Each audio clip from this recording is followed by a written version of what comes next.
No, I was thinking about the Tuscan Leather, the Drake intro. Yeah. In the song, he says, "How much time is this nigga spending on the intro?" I don't know. I just thought of that.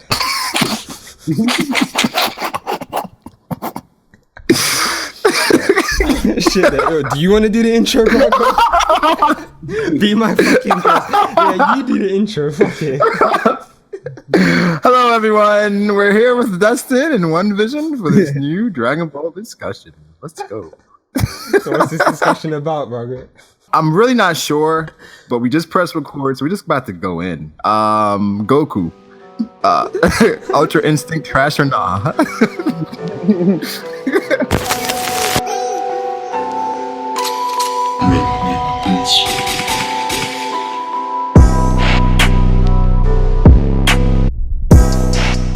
On some real shit though. Welcome back to the channel, guys, and as you already know, I am here with Dustin and Brago. They're crazy as fuck. So basically the whole idea for this video came up when I got a comment asking if Goku can get a power up midway through a fight, why can't Luffy? And it just made me think, like, what kind of an influence has Dragon Ball as a series had on other anime and manga, and the way we think about other anime and manga, and like the confrontations characters go through and all of that shit. So I brought you two here with me because you guys like Dragon Ball, right? Yeah, I do. Yeah, so I don't like the filler, but I always skip filler though, so. me too. I'm not even sure what's filler. But yeah, what do you guys think about that? First off, with Goku, Dragon Ball has had a great impact on like shonen, anime overall, and how it's kind of influenced like transformations as a whole. Because I feel like that's part of what set Dragon Ball apart, the transformations. And when I think back to why I like Dragon Ball, that's what I look forward to. As taxing as that Frieza arc was and how long it took, I watched every episode, bro. Every episode I went and I sat down to see what was going to happen with Goku going Super Saiyan. It was teased.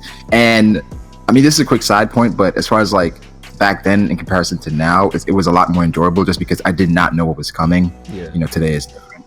But as far as the impact on like shonen, I feel like that was like the formula. You have a character, you make the villain a lot stronger or a bit stronger, then you have the character transform, the villain transforms and the character transform again possibly, and then they go in, and I feel like a lot of shonen, they've adopted that from Yu Yu Hakusho, Naruto, and of course One Piece. Even Fairy Tail and stuff like that. Yeah. And recently like Nanatsu no Taizai, like everybody really does it. Go to Attack on Titan. It's like transformations, that's the thing. Some people call it a cop-out sometimes, the transformations and how it can be, but I feel like transformations is they're kind of necessary sometimes. They're definitely necessary. I agree that they're necessary, but I feel like nowadays they're just so overused that they don't have the same, like as you said, they don't have the same impact as they used to, because like it's not, now everyone's doing it. Like I don't know, Dragon Ball to this day they still do it, but they make it their own thing, whereas like that's what people watch the show for. It's like people, like I don't really watch the show for the story, or like it's all about the tournaments, the fights, and when Goku's gonna transform next, like all of that type of shit, seeing him overcome the enemy. You don't really watch Dragon Ball for the feels or anything like that. Let me ask you this, Obi. Say you on your channel, right? Yeah. And you made a video about how strong is Big Mom. Yeah. Right? And it gets you 1 million views. Would you do it again? Would you make another how strong video? You wouldn't do the exact same video though. You'd follow up on it though. You follow up like the same format, right? Yeah. And it's like you make another how strong and you get 2 million views. You're like, God damn. But then you're gonna have people looking at your channel like, OV, what's up with it? You used to do discussions where it's like, as far as the story, as far as character development, now all you do are how strong videos. Why? I was gonna be like, well, that's what's popping. Yeah, that's what works. That's what the people want. So I feel like Dragon Ball is kind of taking on the same route where they realize that's their thing.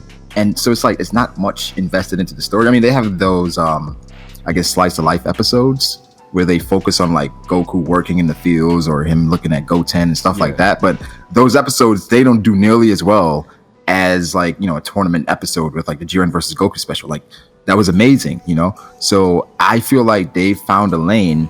And I feel like that's just like how things kind of work, where you find a lane and you just, sometimes it sacrifices the content and the depth of the actual content, But at the end of the day, I feel like, capitalism eventually wins out. I mean, Now, I agree with what Brago said, because like people forget when Dragon Ball started out, the shit was like a legit story. It was amazing. Yeah. It was amazing. Like, Exactly. Dragon Ball was amazing, and it connected right into Dragon Ball Z. And when you seen Dragon Ball Z for the first time, you're like, oh, all of these seeds that were planted in Dragon Ball, they're sprouting. Yeah, exactly. in Dragon Ball Z. But people forget when Dragon Ball Z ended, we wanted Dragon Ball back. So now that they finally came back, they're like, okay, we're just gonna give you what we know y'all really enjoyed out of all of this shit. We're gonna give you that. You know what I'm saying? Why would we wanted us back? So why would we we don't have to really, waste time building a story per se. We could just give you, hype fights and that's, shit you can talk about. And I think that's what they're doing.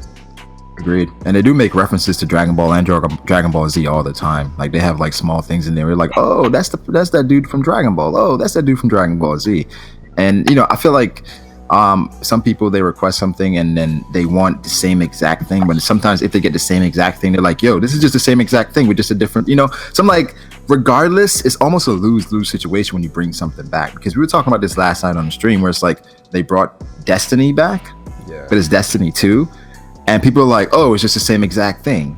But then if it had been like completely different, it'd been like, yo, why did you guys go away from the formula that everyone loved? So it's like, I think you really can't win. But as far as Dragon Ball, it came back, and it's it's fairly simple as far as what's going on in the premise. But I mean, I feel like the real Dragon Ball fans and some casual fans, they're enjoying it. They're enjoying Dragon Ball for what it is, because we like Goku, and we like when Goku transforms. That's just what we like. Yeah. I'm not saying it's like, I'm not saying that it's not something that could be enjoyed, but like it just kind of brings me back to my main point as, is this a bad influence, or is it even like a good influence? Like, just how does this influence other like anime and manga? Because if everyone looks at this thing that's succeeding every time it does this shit, then they're just thinking, well, why don't we just put this into our story as well, even though it might not make sense in that story? Because like as I said, well, are you asking, is it bad influence or on the anime and manga, or is it a bad influence on the viewers? Everything, because I think it's bad. You could have some viewers that come from Dragon Ball, and then they look at One Piece and just say, oh, why is he not transforming here? Why is he not transforming here? Like you could have, I don't know, like I don't know how to explain my point. No, you're right. No, I feel like it's bad. When I look at it, when you say, is the influence bad? Overall, I think the perspective of the viewer depends on the type of viewer you are. If you're a casual, this is great. Yeah. Because what you want to see, like a lot of my friends that are casuals, they enjoy One Punch Man. It's not, the story is pretty simple. You see a lot of fights. It's aesthetically pleasing. Yeah. If you're an elitist, not so much an elitist, but if you are really into anime, really into manga, and you like seeing a great story, you want to see blossom into a great story, where it could be, some down moments as far as like where character development, kind of takes precedence there. That may be bad, because if it's a new manga, they come out and they see, okay, man, if I make a story or shonen where it's like a lot of transformations, it's going to be popular, it's going to be popping. But then they're not going to focus as much on the story. They're going to focus on the characters, the character designs, how the transformations look, and the story is going to suffer. We feel like that kind of happened with Fairy Tail, where Fairy Tail, they went the route of, all right, we're going to focus on like the character designs. They have some great character designs, like amazing character designs. There's some amazing transformations, like Erza with almost nothing on. That's great, right? But then after that, it's just like we're left with nothing, because the story is just so. It's so repetitive, and so ultimately it just depends on the viewer you are. But as far as like how we feel about manga and anime, and how we want anime to kind of flourish and kind of become more mainstream, and not people don't look at us like weird weebs, is bad. It's bad, because then it's just really watered down to like just simple shonen, where some of our great series that has like a lot of depth, like people saying like the Promised Neverland. I mean, people saying that needs an anime, but is it good? Like Black Clover got an anime, and Black Clover, a lot of people say it's like it's copy of Naruto, being a clone and stuff. Yeah, exactly. Yeah, so I mean, of course that's gonna get an anime before Promised Neverland, because they're looking at the formula of Black Clover, and that should work, that should connect, that should hit, because shit, 2 episodes in, this dude transformed, so Because I feel like in this industry, like in most industries nowadays, like the casual viewer, like the new viewer, is what takes precedence in everybody's minds. Like they're always trying to capture in the new audience. So like I feel like they water their stuff down to the point where it's accessible to everybody. Everybody can look at it and think, oh, that's interesting, oh, that's hype. Like, do you get what I mean? Instead of like focusing on the people that have really been with them like from the jump, that actually enjoy it for like all of the details that they put into this stuff. Like games do this a lot. Like they just make, I don't even want to go into the games too much, but like just in I think general, it's inevitable though, as far as like people changing based on their audience. You know, once you get changing like, based on your audience is different from pandering to a casual fan base and ignoring the others. I feel like there's a massive difference. So you feel like can those two coexist, where you don't change, where you change but you still, you know, appeal to your core? Can you do that? Because I feel like as you grow and, you know, as more casuals come in, for you to remain popular, to remain consistent, at times you have to kind of pander to the casual, because typically it's more casuals than the diehards. You know what I mean? More casuals like this stop in. Right? So with the whole Naruto stuff, like at the end he suddenly got all of these transformations that turned him into a god, but it really, like, it didn't really make sense. Like same thing happened with Kakashi. He got this like ultimate, like this, what was it, the perfect Susanoo, that doesn't make sense for him to be able to do that, like power wise and feats wise and shit. So like they pandered to the casual audience in that sense, that just love to see all of this hype, power-ups, all of this stuff, but they didn't actually think about how much sense it made with those people that actually sit down and study the lore, study like how like these powers actually work. But I feel like they could have done both. They could have given them like power-ups to reach them to the levels that they needed to be, but they could have spent more time working on fleshing them out. But I see, like, at some point as a fan, you got to realize that you got to take a step back, as Brago like to say, and just remember that, you know, this is a story made for our entertainment. This is not something necessarily that's supposed to be realistic. We watch and read these manga because, you know, it's not realistic most of the times. You know, it's, even if it has realistic elements, it still has, you know, fantasy elements that we can't really, you know, reproduce in actual life. Yes. So you got to just take it, you know, you got to enjoy it for what it is. You know, of course you just want to accept bullshit, of course, but you know, you just got to like, hey man, this is. But when we say realistic though, we're talking about realistic in terms of the universe that they've set up. So yeah, like, I wouldn't care if like he did something that doesn't make sense in our world, obviously, because like it's not our world. As long as they don't break their own rules that they've provided for themselves, I'm happy. But once they start breaking those rules, that's when you lose me, because then you're just I don't know, you're just not making sense anymore. Well, I don't know. I mean, it's tough because, like I said, I don't know how much like a producer or a director, anime director, how much they can really sacrifice, or the mangaka, how much they can, like, how much freedom do you really have? Like when you're pitching your series, I'm sure the higher ups are saying, well, when does he transform? Yeah. Like, why should I pick this up? You know, it's like, gone are the times where you actually have a story and it's going to take some time to develop, and some time they're going to stick with you through the rough times. They're going to see how this really progresses. They want a hit.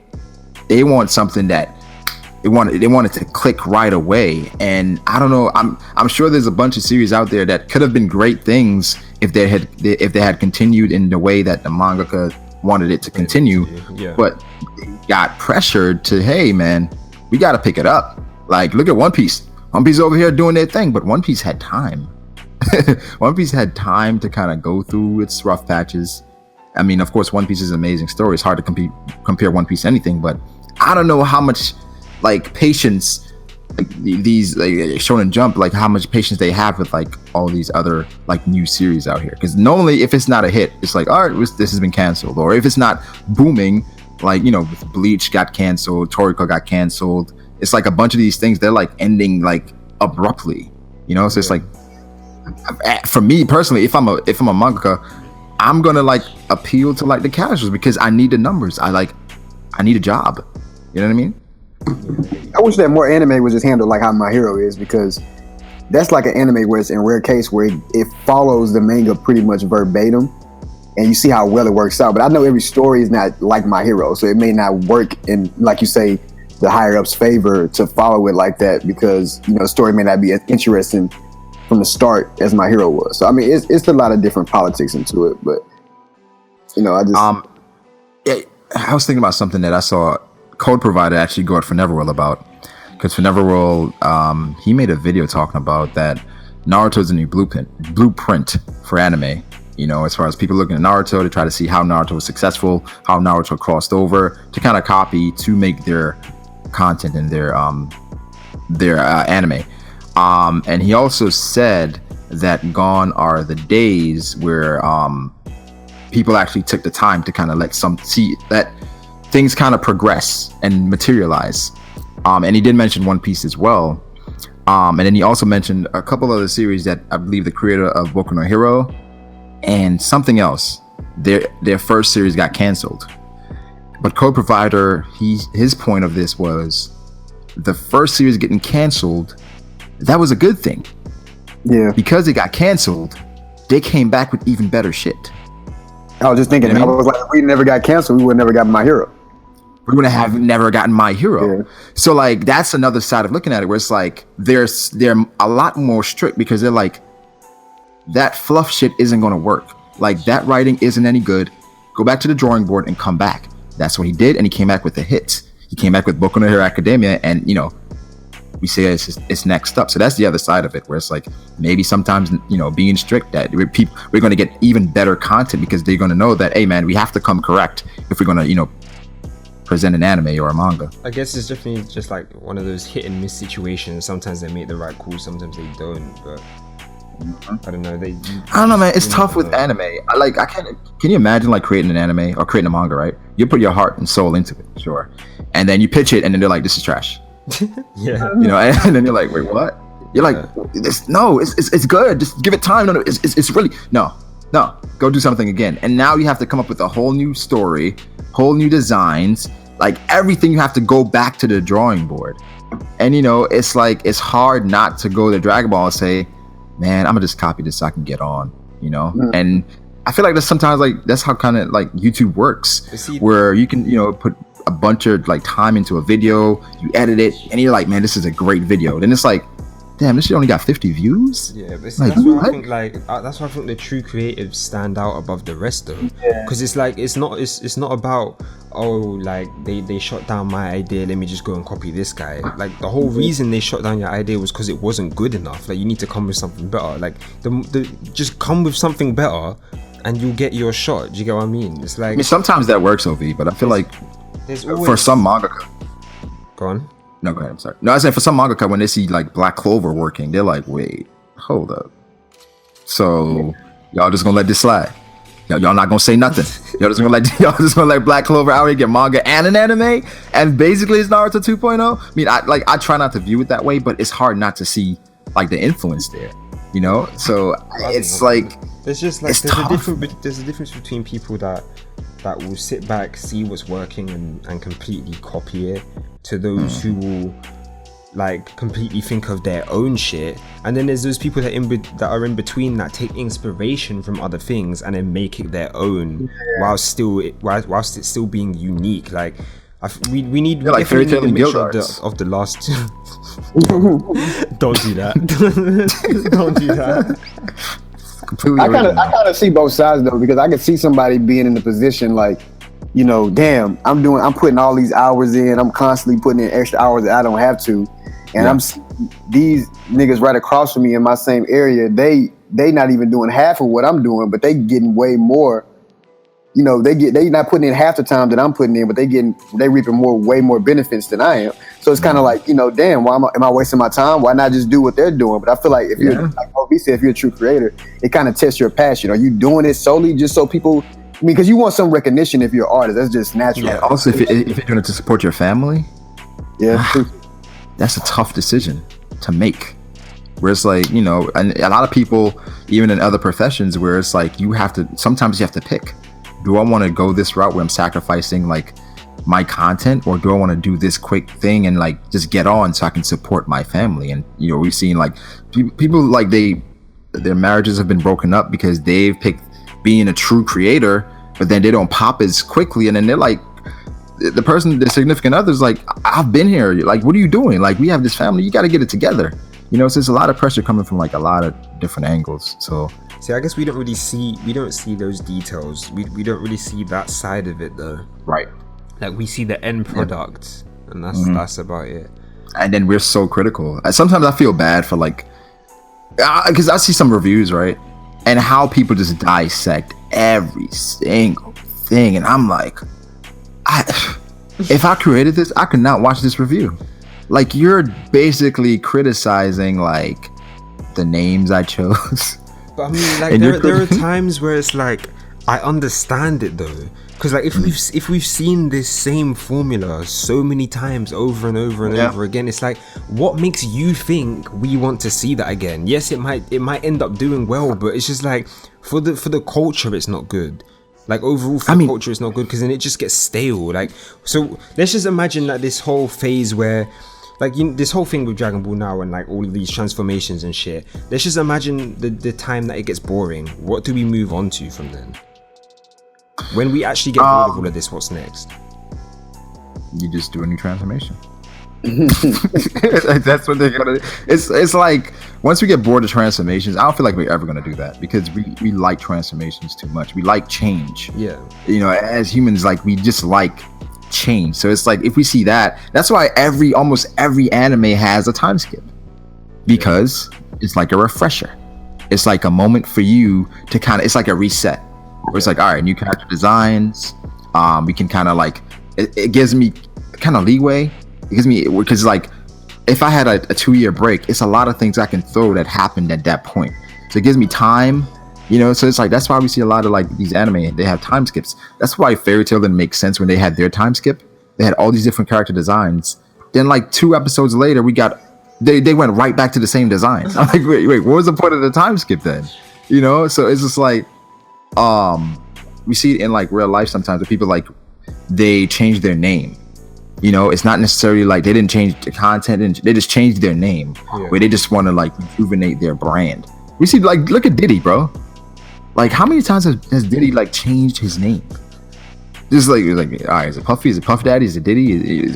So it's like, I feel like that's just like a business strategy as far as like transformations, to be honest. And I feel like it's here to stay. Is it good? I feel like whether it's good and bad. I feel like whether it's like a good influence or a bad influence is like, that shouldn't be the part that's really like looked into. I feel like it's gonna be an influence no matter what. But it's like, okay, like Dragon Ball Z, it's influenced a lot of mangas. But out of that, you got people who tried to carbon copy. You got people who took inspiration from it and made something even better or different, where it's still good. So it's always gonna you just the inspirer. You can't control what happens from the people that you inspire. But like, you look at My Hero, like I think you agree, OV and Brago, that if you like where you're caught up to right now, My Hero has things where it does transformation, but also has things where it does like character development and the way the story is written. And I'm pretty sure it's inspired from Naruto and Dragon Ball to a certain degree, but that turned out to be something good thing. But you might have something like, even though I don't agree with it, I think Black Clover is different, but people might say, oh, Black Clover is just like Naruto, so that may be a bad example of a bad influence. So I mean, I think it just works. It's just gonna happen either way. It's gonna be a good influence and a bad influence. You got to take it. You got to kind of like take the good with the bad. It kind of. But see, the way I see it being a bad influence is when, I think I've said this already, but when they take it and blend it in a way that doesn't make sense to the universe. That's the only time I see it being a bad influence. Like, even in the situation, for example, with One Piece that we're in now, with Luffy in a fight that he can't deal with, or that he shouldn't be able to deal with at his current state, right? Mm-hmm. The fact that he's in this situation, and we can all assume that he's probably going to get some sort of power up or some sort of new form, but like, the community's torn about it. It's like some of us don't like the idea, some of us do, but I'm sure that most of us don't like the idea because it just wouldn't make sense for him to like suddenly jump to that power level. And then even though like things like Dragon Ball do this, where 1 minute Goku is completely overwhelmed and the next second he's whooping this guy's ass, like, it just completely switches. But that makes sense for Dragon Ball, it wouldn't make sense for One Piece. Like, I think that's where the lines blur a bit. I think it's how that's what I'm saying, it's how it's handled. Because I was reading a manga today where the main character, he had this power where he like could go fast, but he couldn't figure out how to stop. And that was his problem for like a majority of the chapters. Then he met somebody who was more experienced than him, and he explained his situation to him. And he was like, well, maybe if you stop thinking of it as stopping and you think of it as de-accelerating and do it like this, then maybe you'll be able to have a better time to do it. Yeah. And he was like, oh, okay, I get what you're saying. Let me try that. And then he tried it, and he had success with it. He was able to do what he wasn't perfect, but he was way better than not being able to stop at all. So it gave him more freedom with his ability than he didn't have before, and allowed him to do things that he didn't even know that he was capable of. Yeah. So I feel like if it's done in a certain way, like if Luffy gets something where, because everybody agrees that people tell to Luffy time and time again that, you know, you're not using your power right. So, and we see that Katakuri is kind of like showing Luffy how to use his power in an indirect way. And if Luffy figures out something that shows him how to do something that he's been doing wrong this whole time, then we don't know what kind of doors that will open up from that point on. Yeah. But yeah, let me know what you guys think in the comment section down below about this topic. How do you guys feel like Dragon Ball has influenced the world of anime and manga as it is today? Definitely go check out Brago and Dustan in the description below. The link to their channels will be there. And I'll catch you guys in the next video. Peace. Peace. What was I gonna say?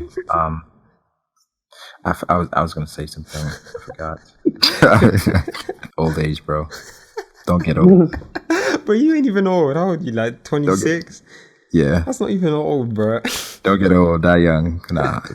Yeah, don't do that either.